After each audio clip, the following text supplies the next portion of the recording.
ओम नमः शिवाय। शिवजी सदा सहाय। ओम नमः शिवाय। गुरुजी सदा सहाय। अग्नि यज्ञ, देव यज्ञ और ब्रह्म यज्ञ आदि का वर्णन, भगवान शिव के द्वारा 7 वारों का निर्माण तथा उनमें देव आराधन से विभिन्न प्रकार के फलों की प्राप्ति का कथन। ऋषियों ने कहा, प्रभु, अग्नि यज्ञ, देव यज्ञ, ब्रह्म यज्ञ, गुरु पूजा तथा ब्रह्म तृप्ति का हमारे समक्ष क्रमशः वर्णन कीजिए। सूत जी बोले, महर्षियों, गृहस्थ पुरुष अग्नि में सायंकाल और प्रातःकाल जो चावल आदि द्रव्य की आहुति देता है उसी को अग्नि यज्ञ कहते हैं। जो ब्रह्मचार्य आश्रम में स्थित है उन ब्रह्मचारियों के लिए स्मिधा का आधान ही अग्नि यज्ञ है। वे स्मिधा का ही अग्नि में हवन करें। ब्राह्मणों, ब्रह्मचर्य आश्रम में निवास करने वाले द्विजों का जब तक विवाह न हो जाए और वे उपासना की प्रतिष्ठा न कर लें तब तक उनके लिए अग्नि में समिधा की ही आहुति, व्रत आदि का पालन करना तथा विशेष यज्ञ आदि की कर्तव्य है। द्विजों, जिन्होंने ब्रह्म अग्नि को विसर्जित करके अपने आत्मा में ही अग्नि का आरोप कर लिया है, ऐसे वानप्रस्थियों और सन्यासियों के लिए यही हवन या अग्नि यज्ञ है कि वे विहित समय पर हितकर, परिमित और पवित्र अन्न का भोजन कर लें। ब्राह्मणों, सायंकाल अग्नि के लिए दी हुई आहुति संपत्ति प्रदान करने वाली होती है, ऐसा जानना चाहिए, और प्रातःकाल सूर्यदेव को दी हुई आहुति आयु की वृद्धि करने वाली होती है। ये बात अच्छी तरह से समझ लेनी चाहिए। दिन में अग्निदेव सूर्य में प्रविष्ट हो जाते हैं, अतः प्रातःकाल सूर्य को दी हुई आहुति भी अग्नि यज्ञ के ही अंतर्गत है। इस प्रकार यह अग्नि यज्ञ का वर्णन किया गया।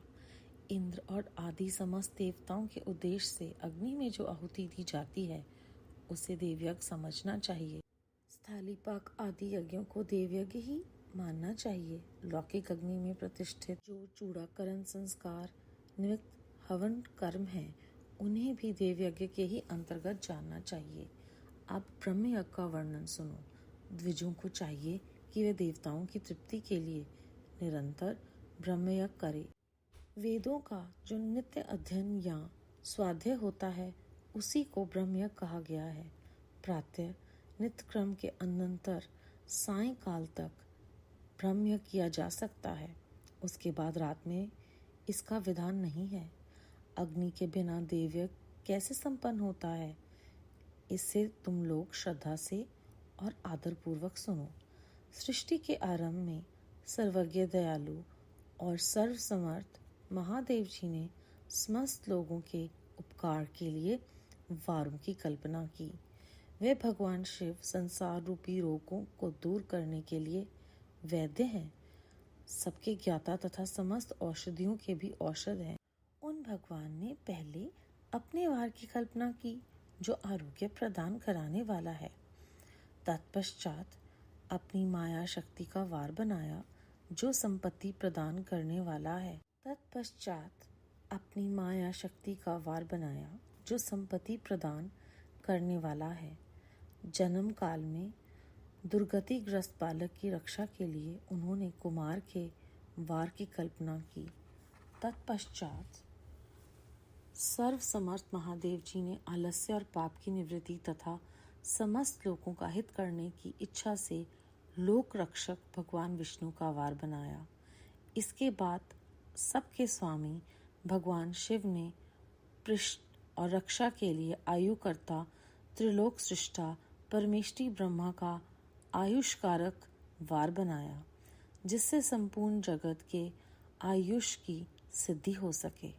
इसके बाद तीनों लोकों की वृद्धि के लिए पहले पुण्य पाप की रचना हो जाने पर उनके करने वाले लोगों को शुभ फल देने के लिए भगवान शिव ने इंद्र और यम के वारों का निर्माण किया।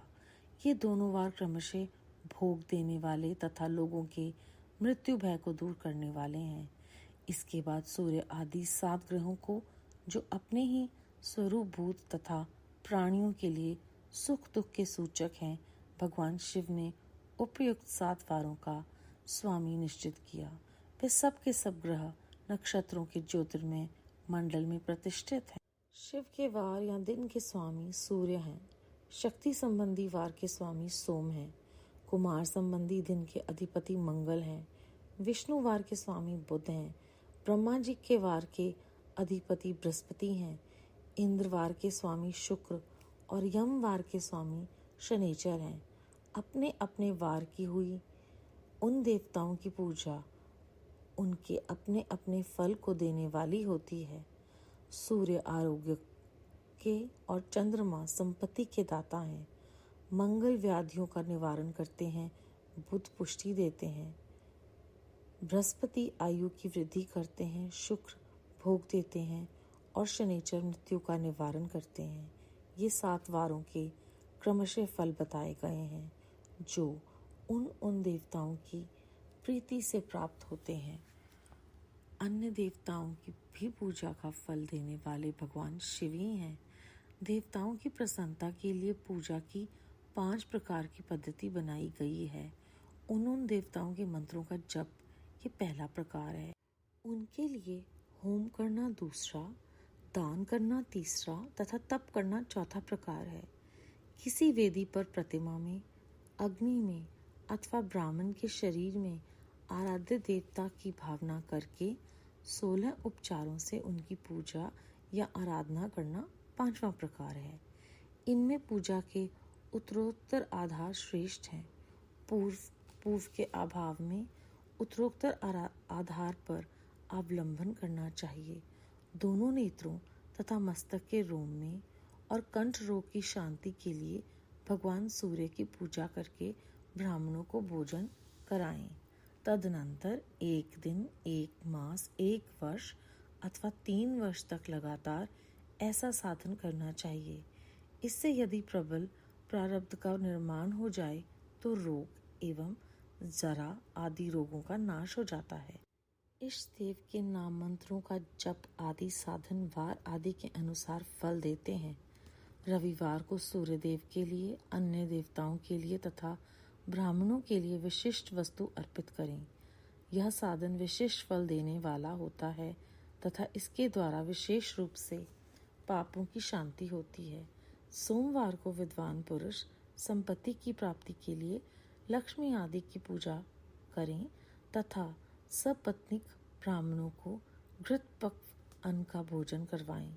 मंगलवार को रोगों की शांति के लिए काली आदि की पूजा करें तथा उड़द, मूंग एवं अरहर की दाल आदि से युक्त अन्न से ब्राह्मणों का भोजन कराएं। बुधवार को विद्वान पुरुष दुग्ध युक्त अन्न से भगवान विष्णु का पूजन करें। ऐसा करने से सदा पुत्र, मित्र और कलत्र आदि की पुष्टि होती है। जो दीर्घायु होने की इच्छा रखता हो वह गुरुवार को देवताओं की पुष्टि के लिए वस्त्र, यज्ञोपवीत तथा घृत मिश्रित खीर से यजन पूजन करे। भोगों की प्राप्ति के लिए शुक्रवार को एकाग्रचित होकर देवताओं का पूजन करे और ब्राह्मणों की तृप्ति के लिए षड्रस युक्त अन्न दे। इसी प्रकार स्त्रियों की प्रसन्नता के लिए सुंदर वस्त्र आदि का विधान करें। शनिचर अपमृत्यु का निवारण करने वाला है। उस दिन बुद्धिमान पुरुष रुद्र आदि की पूजा करें। तिल के होम से, दान से देवताओं को संतुष्ट करके ब्राह्मणों को तिल मिश्रित अन्न भोजन कराएं। जो इस तरह देवताओं की पूजा करेगा वह आरोग्य आदि फल का भागी होगा। देवताओं के नित्य पूजन, विशेष पूजन, दान, स्नान, जप, होम तथा ब्राह्मण तर्पण आदि में एवं रवि आदि वारों में विशेष तिथि और नक्षत्रों का योग प्राप्त होने पर विभिन्न देवताओं के पूजन में सर्वज्ञ जगदीश्वर भगवान शिव ही उन देवताओं के रूप में पूजित हों। सब लोगों को आरोग्य आदि फल प्रदान करते हैं। देश, काल, पात्र, द्रव्य, श्रद्धा एवं लोक के अनुसार उनके तारतम्य क्रम का ध्यान रखते हुए महादेव जी की आराधना करने वाले लोगों को आरोग्य आदि फल देते हैं। शुभ मांगलिक कर्म के आरंभ में और अशुभ अनेष्टि आदि कर्म के अंत तथा जम नक्षत्रों के आने पर गृहस्थ पुरुष अपने घर में आरोग्य आदि की समृद्धि के लिए सूर्य आदि ग्रहों का पूजन करे। इससे सिद्ध है कि देवताओं का यजन संपूर्ण अभिष्ट वस्तुओं को देने वाला है। ब्राह्मण का देवयज्ञ कर्म वैदिक मंत्र के साथ करना चाहिए। यहाँ ब्राह्मण शब्द क्षत्रिय और वैश्य का भी उपलक्षण है। शूद्र आदि दूसरों का देवयज्ञ तांत्रिक या विधि से होना चाहिए। शुभ फल की इच्छा रखने वाले मनुष्य को सातों ही दिन अपनी शक्ति के अनुसार सदा देव पूजन करना चाहिए। निर्धन मनुष्य तपस्या व्रत आदि के कष्ट सहन द्वारा ही धनी धन के द्वारा देवताओं की आराधना करे। वह बार बार श्रद्धा पूर्वक इस तरह के धर्म का अनुष्ठान करता है और बार बार पुण्य लोकों में नाना प्रकार के फल भोगकर पुनः इस पृथ्वी पर जन्म ग्रहण करता है। धनवान पुरुष सदा भोग सिद्धि के लिए मार्ग में वृक्ष आदि लगाकर लोगों के लिए छाया की व्यवस्था करे। जलाशय कुआं बावली और पोखरे बनवाए। वेद शास्त्रों की प्रतिष्ठा के लिए पाठशाला का निर्माण करे तथा अन्य प्रकार से भी धर्म का संग्रह करता रहे। धनी को यह सब कार्य सदा ही करते रहना चाहिए।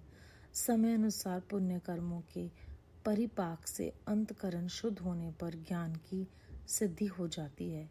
द्विजो जो इस अध्याय को सुनता पढ़ता अथवा सुनने की व्यवस्था करता है उसे देव यज्ञ का फल प्राप्त होता है। अध्याय 14 संपूर्ण। संगत जी, इस अध्याय में हमें तरह तरह के यज्ञ वारों और आराधना के साथ साथ जो भी हम दान पुण्य कर सकते हैं उनका हमें विस्तार पूर्वक ज्ञान मिलता है। कैसे उन्होंने बताया है कि हर दिन गृहस्थ के लिए और जो ब्रह्मचार्य हैं उनके लिए नाम लेने के लिए एक सरल तरीका बता दिया कि वो यज्ञ करें। और एक पंक्ति में कितनी गहरी बात है कि जो लोग वानप्रस्थी हैं, सन्यासी हैं, उनके लिए अपनी आत्मा में ही अग्नि का आरोप कर लेना,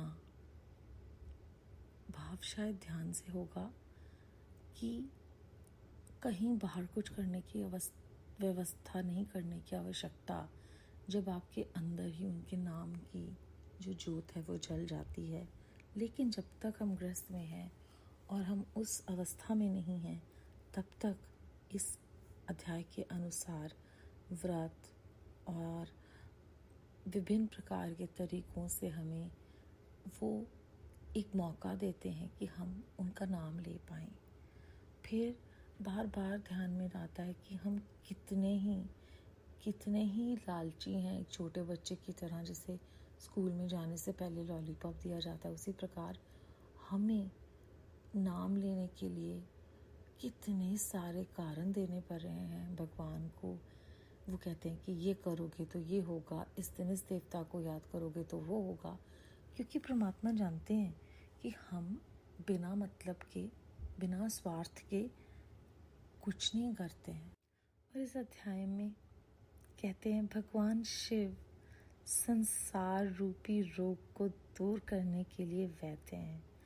न सिर्फ वो औषधि हैं उन सब रोगों के लिए जो इस शरीर को आते हैं, बल्कि मन में, हमारी बुद्धि में जो मानसिक और आत्मिक रोग हैं, माया के, बंधनों के और बहुत सारे व्यर्थ विचार हैं, फिक्र है, वो सब भी तो एक तरह के रोग हैं। और यहाँ पे वो कहते हैं कि संसार रूपी रोग को दूर करने के लिए वैद्य हैं और सभी औषधियों के भी औषध हैं। सही है, जब हम महाशिव गुरु महाराज की चरण शरण में आ जाते हैं तो उस पल के लिए, उन लम्हों के लिए जब हम उनके पास बैठे होते हैं, हम सारे संसार को, और ये कहना गलत नहीं होगा, हम सबकी कहानी है कि हम स्वयं को ही भूल जाते हैं। तो यहाँ पर हर एक स्थिति के लिए उन्होंने आराधना करने के तरीके बताए हैं, चाहे वो दुर्गतिग्रस्त बालक की रक्षा हो, चाहे मृत्यु का भय दूर करने का साधन हो, या लंबी आयु के लिए कोई भी चीज़ जो हमें या हमारे मन को सही लगे या प्रेरित करे, वो कारण यहाँ बताकर हमें विभिन्न देवताओं को कैसे याद करना है, किस वार में याद करना है, कह रहे हैं। अब प्रश्न मन में उठता है कि जब वो है हमारे पास तो दूसरे देवता क्यों? तो शायद इस आध्यात्मिक यात्रा में हर किसी का जुड़ाव अलग है, तो वो नहीं चाहते कि किसी भी कारणवश नाम स्मरण ना हो। और हमें गुरु साहब की शरण में आकर ये तो समझ आ ही गया है कि सब उन्हीं के विभिन्न रूप हैं, तो जिसको जैसे वो दिखते हैं या जैसे वो पसंद है वो उस रूप में आ जाते हैं। फिर आज के समय में टाइम मैनेजमेंट और सारा ये स्केड्यूलिंग का जो भी बेस है, आधार है, वो है दिन, वार। और इन वारों की रचना और उनमें विभिन्न देवताओं का जो वर्णन किया गया है, वो हमें फिर से इसी ओर लेकर जाता है कि आज की जो हमारी ज़िंदगी का आधार है, उसकी जो जड़ें हैं वो यहाँ से शुरू हुई।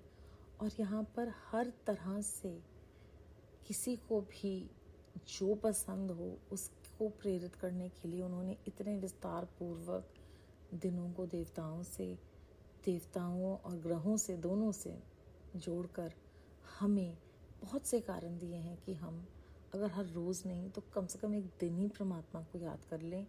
और लालचवश उन्होंने हमें प्रेरित करने के लिए कारण बता दिए।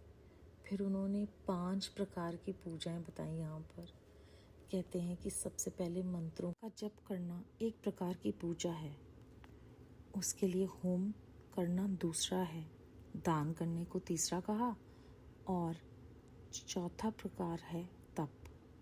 फिर कहते हैं कि अगर किसी ब्राह्मण के शरीर में आराध्य देवता की भावना करके 16 उपचारों से उनकी हम पूजा या आराधना करते हैं तो ये 5वां प्रकार है पूजा का। यहाँ पर सब तरह से हमें आराधना को प्रेरित करने के लिए हमें ये अध्याय सुनने को मिल रहा है। और इसी अध्याय में आगे जाकर वो कहते हैं कि नित्य पूजन, विशेष पूजन, स्नान, दान, जप, होम, ब्राह्मण तर्पण, वारों में, विशेष तिथि पे, नक्षत्रों में, विभिन्न देवताओं के पूजन में वो भगवान शिव ही उन देवताओं के रूप में पूजित हैं। अंत में हमें वो इस अध्याय में पेड़ लगाने के लिए, पानी के लिए जलाशय, कुआं, बावली, पोखरे बनाने के लिए भी प्रेरणा देते हैं। फिर पाठशाला का निर्माण, क्योंकि ज्ञान सबसे उत्तम दान है, तो उसे भी हमें बनाने के लिए प्रेरणा दे रहे हैं कि अगर किसी के पास ऐसे साधन हैं तो वो ये सब कार्य करे।